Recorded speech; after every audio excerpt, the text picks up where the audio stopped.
All right, James Laughlin, thank you so much for joining me today. And selfishly, I need this conversation so bad. Dr. Anna Marie, I'm excited to be here. Okay, so you sent me your book and love it.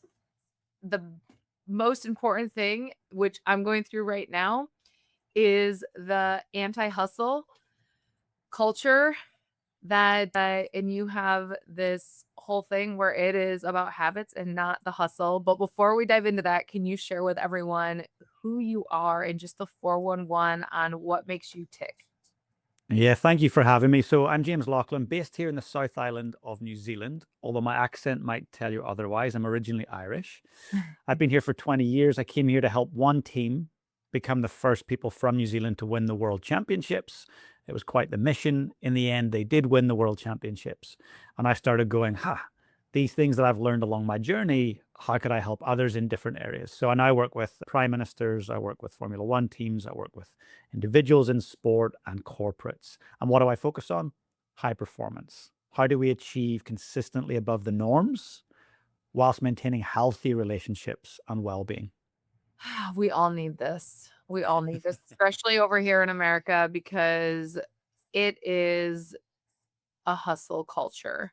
And I literally yesterday, I was sitting with this idea of hustle, and I'm just like, I'm so like it. My body is no, I don't want, and for a long time, that's how I function. Hustle, hustle, high functioning, getting so much done.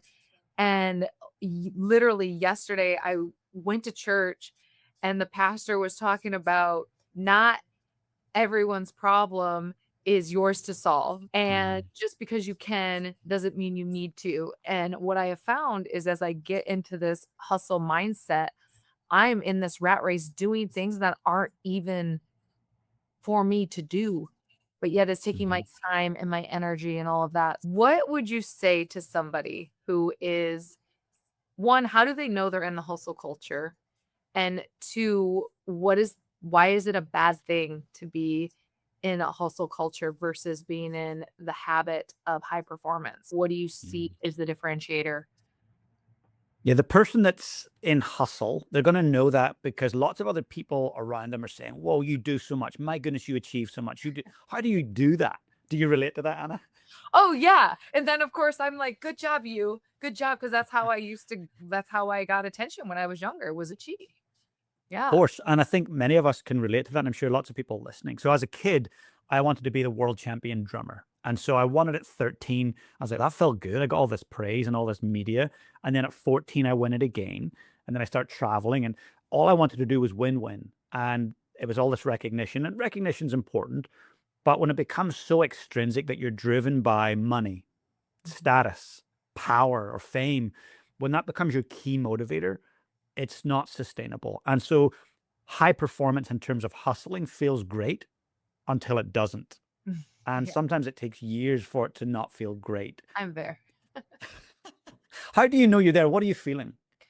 I'm feeling where, like, things that I'm achieving, it's not as fulfilling as what I thought it would be, and I'm realizing I just wanna do a lot less, but have more impact, and I don't like when I'm in conversation where I feel like I have to prove myself, and Mhm. that's what I've been noticing. It's like in some circles, in some conversations with other very successful people, I'm finding myself, like, trying to prove myself when I sit back and I'm like, "I have nothing to prove to anyone. I get to just be who I am." And so the more I notice myself in those situations, it doesn't feel good in my body, and I try to take a step back from it. And so that's just something recently I've been noticing about myself that I'm just like, it doesn't feel good. I'm in some groups like mindset or masterminds and stuff, and it's all about the money and the next thing and the next thing. And I'm just like, I'm over here. It doesn't feel good in my body anymore. And Mhm. so I'm actively just saying, wow, what's next for me? And Beautiful. I don't know what it is. I think that's really beautiful. And honestly, many people who are listening, me included, like building wealth and money and success is exciting.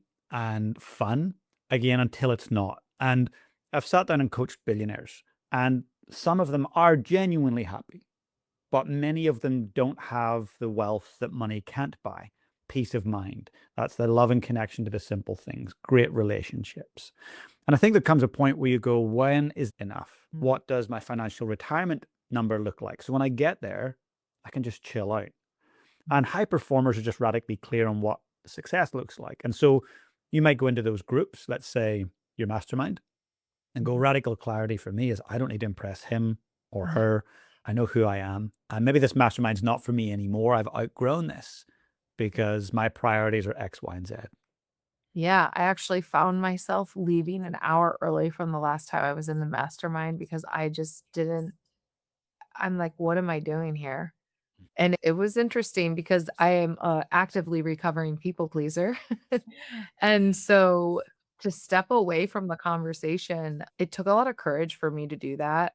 And then when I did it afterwards, like normally I would beat myself up, "Oh, I hope I didn't offend them." Right. And I didn't really go into that. I was like, yeah, just didn't feel good and I'm out. And so yeah, it's interesting when you wake up to that because I agree, the hustling and the building the wealth and all that, it's like the game of Monopoly for me. I played that game growing up and buying properties in my 20s and trying to hit these certain markers, but then it becomes like, when is enough? And Mm. keep moving that needle, and it's, "Oh, I think once I hit $100,000 a year, then I'll be happy. Once I hit 200,000, I'll be happy. Once I hit my first million, once I hit 2,000,000, 5,000,000, and it's interesting because the carrot just keeps going in front, and I'm no longer in the energy of wanting to chase that carrot. That's so exciting. That's a whole new lease of life. It is, but I don't okay, share with me this, when you work with these high performers, one thing that I'm realizing is when things get quiet and I feel like things are slowing down, I actually have a little bit of panic in me, and I have to remind myself that it's okay, but I'm so used to functioning at such a level of doing all the things that being still for a minute, it feels like, uncomfortable, but it also feels uncomfortable to be in the masterminds. So I'm like, I'm doing this. But do you find with clients that you work with, because you really take high achieving people and you take them from into the anti-hustle culture and you help them build and stack these habits. What goes on within them when you're making this transition from the hustle to the habit stacking? Do you notice any nervous system dysregulation within them? What are they sharing with you? Yeah, so someone who's going from hustling flat out work to, hey, I'm going to take a day off every fortnight, or I'm going to have a 2 week holiday and not have my laptop or my phone or my emails. There's a tension that comes with that. And essentially, we wire ourselves and become habitual creatures to that new level of work. So if you're very industrious, which high performers are, if you're very driven, which high performers are, you end up working at a pretty high work rate. And that becomes your Tuesday morning. That becomes someone else's, my God, best day of the year. I worked so well today. Yeah. It's Dr. Anna Marie's typical Tuesday morning. Yeah. So to go back and pull the gas back a bit feels deeply uncomfortable. And in fact, the amygdala fires off and goes, well, we're in danger. I'm going to go broke. I'm not going to be able to pay the bills. My customers are going to leave. People are going to look at me like I'm poor. All these things start going through our subconscious mind. And so I think it's really important to start almost exposure therapy where start exposing ourselves to time off. So for me, starts with taking a Friday off every Friday. I'm like, whoa, whoa, no, Friday, I get so much done on a Friday. And I got my favorite clients and a whole day. But then I think, what if I don't take the time off? And what I say to my clients is if you don't make time for health, you'd better make time for sickness. And high performers are going to get sick. They're going to have an autoimmune disease. They're going to burn out. They're going to have strong relationships with alcohol, usually, or other substances to manage their high workload.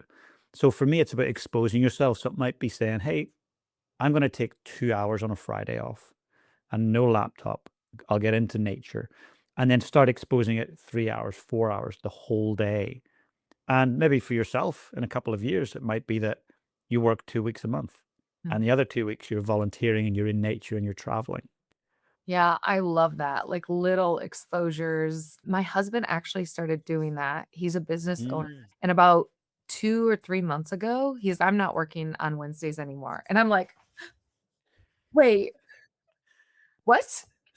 And "I'm just not gonna work on Wednesdays." So he will go golfing or take his plane and fly over and have a hamburger somewhere or, like, I love that. bougie. I'm like, "This is like" and my husband is not hustle culture. He owns a small trailer shop. He has worked his butt off since he's been 16 years old, and he's just, "I get Wednesdays off," and I'm like, "Good for you, you totally do." And then I literally just started to do, "Okay, Monday mornings, I'm off on Monday mornings." And this morning, I went and got my eyelashes done, I went to my exercise class, and I didn't see the first person until noon today. But I love that, but I will say I'm guilty of I was, like, taking Mondays off, and then I'm like, "Oh, I can fit this in on Monday." And so it's I was taking the Mondays off, but then I've been putting it back in, and so I am guilty of that. Nice. Boundaries are everything. Oh my god. The hardest boundary to set is not with someone else, It's it's with with yourself. ourselves. Yeah. Yes. Oh my We god. cave on ourselves so quickly. And I think it's about having leverage on yourself. So a client, he was from Albuquerque, and he had some specific goals with his finances, but also with his health. And the health ones tended to be the more challenging ones. Finance, yeah, I'll make the money, but losing weight, getting in shape, very difficult. I says, okay, who's your least favorite politician in the US? And I'll not name who it is, but he named who it was. And I says, awesome. If you fail to do your 5F45 classes and you fail to do all your things, I want you to donate some money to that politician's campaign. And he Oh my went, there's no way. I was like, how much would you donate? He said, $50. I said, would that cause you any pain? no. Financially, would you struggle? He went, Not really." I said, put another zero on that. Every time you skip a class, every time you don't eat the stuff, $500 to that politician. How Oh, many times do you think he donated to that politician? 0. He did not miss classes. That's a Exactly. So put some leverage. So Dr. Anna Marie, I'm going to say on a Monday, if you're taking Monday mornings off and you end up breaking that rule, what's your leverage going to look like? Who are you going to donate to? oh gosh, I don't know. I don't really get involved in politics. I Smart mean, move. yeah, I live in California, so it's very yeah, it's very I'm abnormal here, so I'm not yeah, it would probably kill me to have to donate to, like, the Gavin Newsoms of the world. I There you would go. die. So that's your leverage. If you're calling me next Monday saying, James, I just donated $500 to Gavin, you're not Oh, feeling good about yourself, right? no. Oh my gosh, absolutely not. You know what a good one would be? I think I would this is gonna sound so crazy. So, I truly believe in collaboration over competition, but there is one business in town that pretty much they took the model that I'm doing and they opened it up 2 miles away. If I don't take off on Monday, I have to go pay them and do one of their services, same service I even have here. Oh my god, that feels so That's that that's is awesome. worse. I'm sweating right now. I'm sweating. Good. I expect a message from you if you end up doing it. I don't think I'll ever get that message. Oh my gosh, I was trying to think of what's the worst thing because it takes a lot for me. I'm pretty easygoing, but yeah, that would be the worst, to donate and do something to your competitor. There you go. That's brilliant. That's powerful, right? Yeah. And now the chances of you committing to your Monday, protecting that time, giving yourself space, it's probably 100% higher. Oh my gosh, 1000%. I love that. Thank you so much. So good. Okay, I have some rapid fire questions for you, which may turn into more discussion and not so much Let's rapid do it. fire. But I was talking with my team and we were excited that I was interviewing you on the podcast. And so some of the girls came up with some questions for you. Okay. Awesome. Okay. So what do you think people get wrong about high performer, like being a high performer, especially when it comes to health and wellness? Because we're a health and wellness hub. Mhm. So what do you think these high performers are getting wrong when it comes to health and wellness? They go straight to the one percenters. So the one percenters are the things that will elevate once you've got the base right. So if you're eating well, moving well, getting sunlight, getting into nature, sleeping well, They want to skip all that boring stuff and go straight to the bells and whistles. It's like Mhm. actually get the basics right, and then the bells and whistles will actually have a bigger impact. Oh, that's mic drop on that one. That's so good. I love that. All right, next one.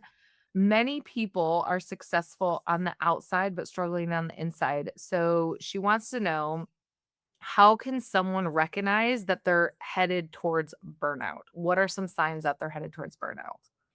Yeah, if you're headed towards burnout, the first signs you're going to experience, you're tired all the time. In the afternoon, you're just having that slump. You're struggling to get out of bed in the morning. You want the weekend to be 5 days rather than 2 days. Mm. You are not getting any highs anymore from the things that used to bring you joy. So things that you normally enjoyed, you're no longer getting those. You're maybe being reclusive.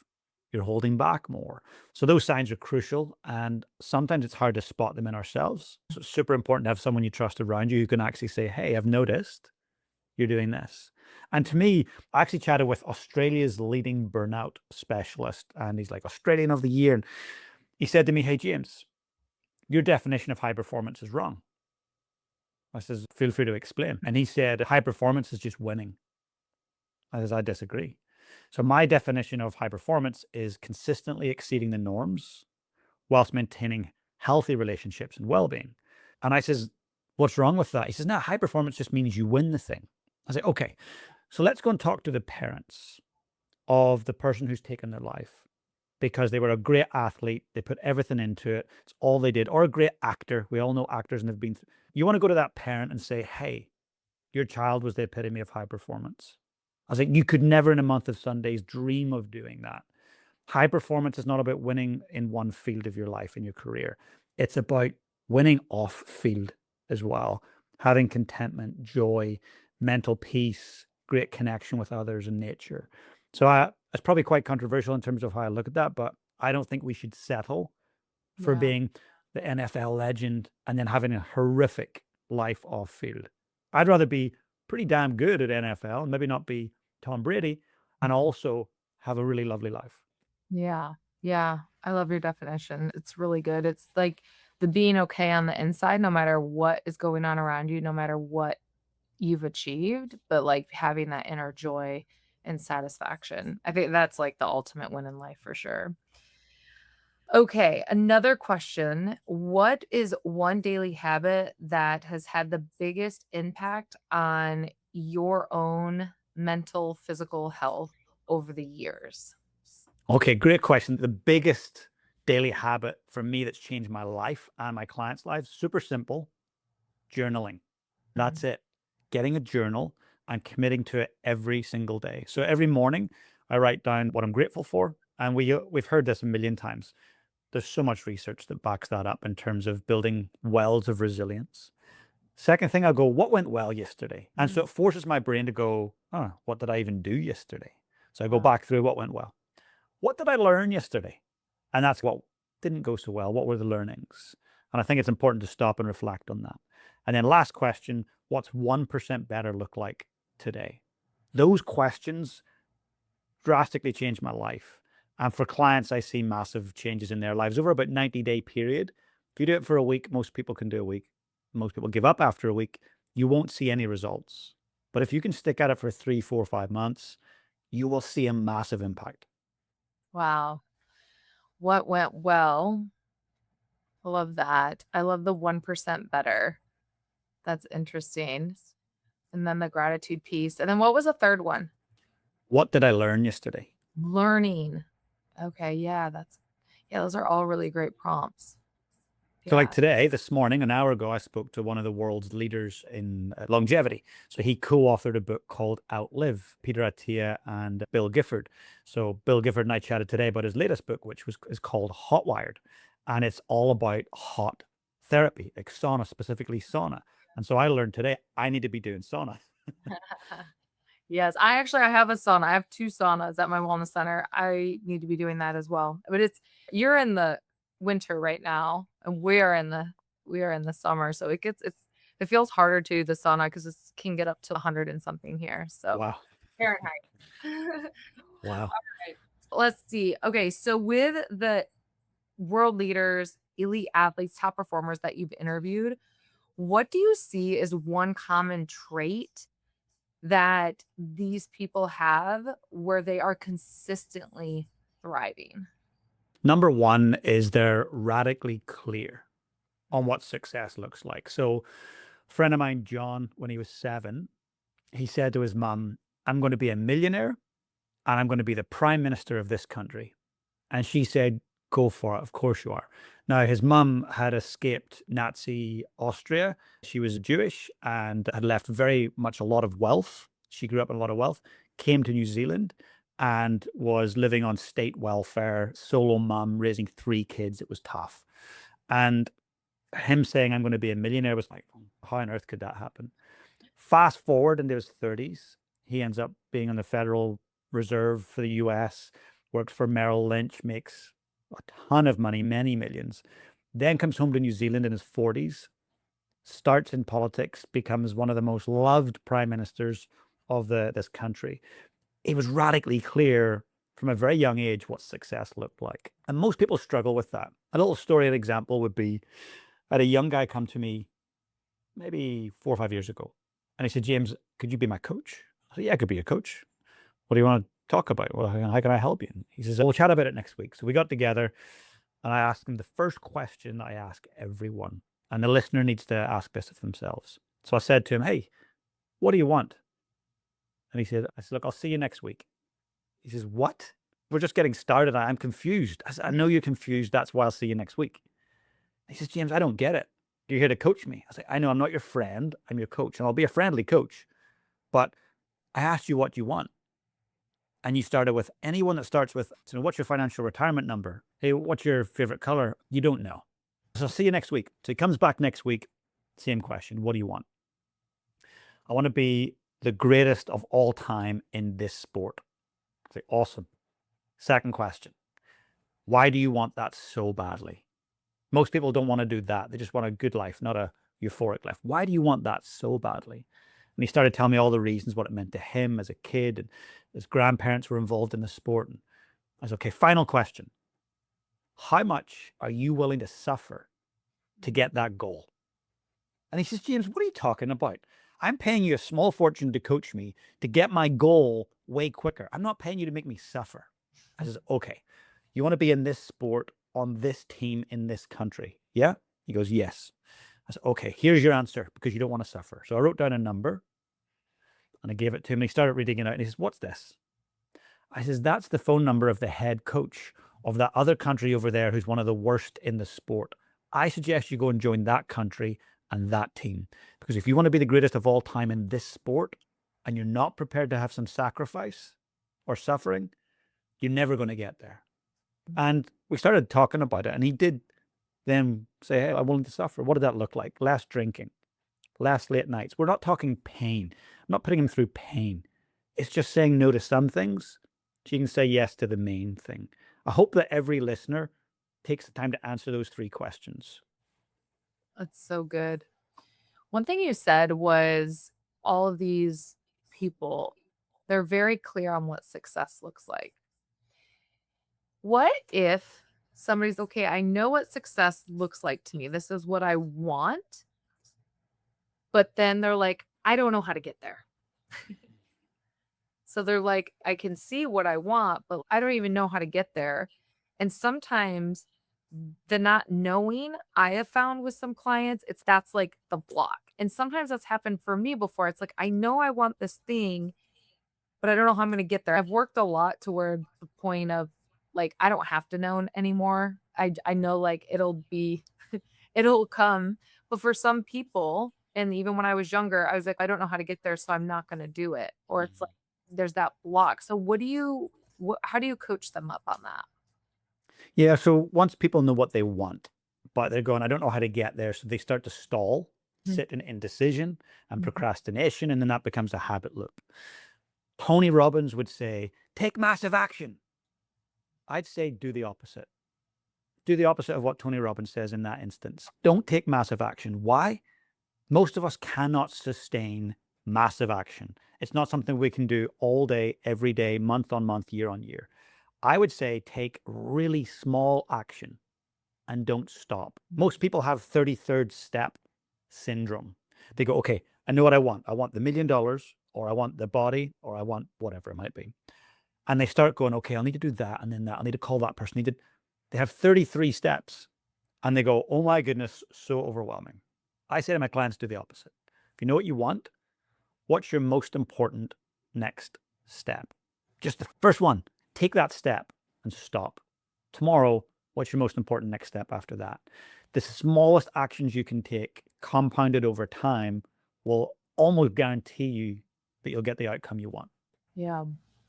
What if someone doesn't know what they want? Do you ever have people that come to you that don't know what they want? Maybe they've succeeded in some other arena, and then they're coming to you because they're like, "I don't even know what's next." Like, Yeah.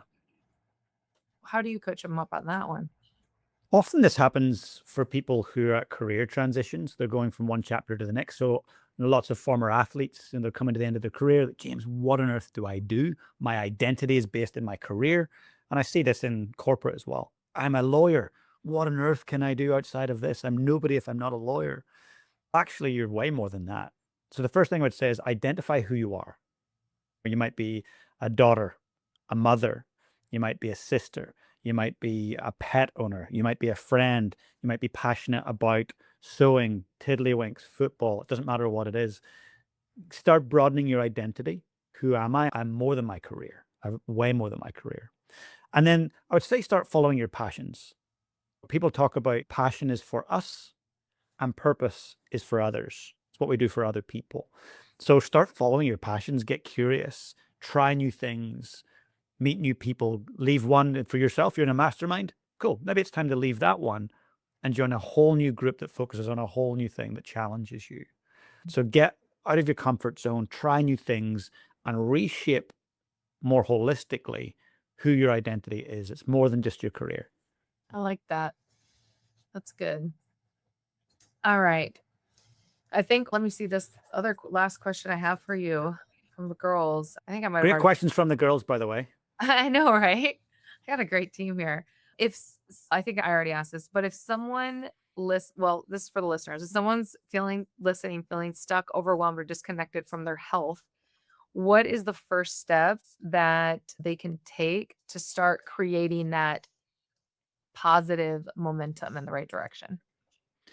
All outer success begins inside. So the narrative you create in your head dictates what happens in the outer world. So the words we use, the tonality we use, that's so crucial. So start with I ams. I am abundantly healthy. I am attracting health to my body. I am surrounded by solutions. I am naturally healthy. Like all these things that can switch the narrative as opposed to I'm old, I'm aging, I'm slow, I'm big boned, I'm too skinny, I'm whatever it might be. Start really rewiring the BS, the belief systems, by really fine tuning what you say to yourself. I've been one of the worst when I was in my 20s in terms of health. I drank way too much alcohol. I never went to the gym. I ate crap food. And I would just say, yeah, but I'm Irish. We drink and we eat starchy foods and fried foods. That's what we do. That inner talk's terrible. So now I literally write, I am the creator of my abundant health. I am the one and only person that can dictate that journey. So I think start rewiring what they're saying and then take the most important next step, which is find someone who knows more than you. I'm all about specialists, whether it's gastro, whether it's to do with cardiovascular. I went to see a lung mechanic yesterday. I never even heard of a lung mechanic.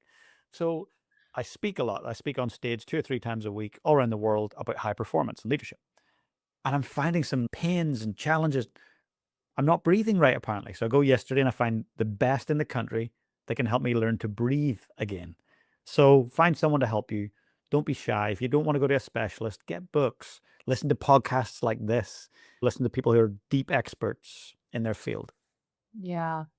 I find that as I've gotten older and doing more business and just having children, hiring people who specialize in whatever it is that I need, it's so helpful. I always just, oh, I can't afford that, or I can't. It's like I can't not afford to hire the right people. So I agree with you. That's so important.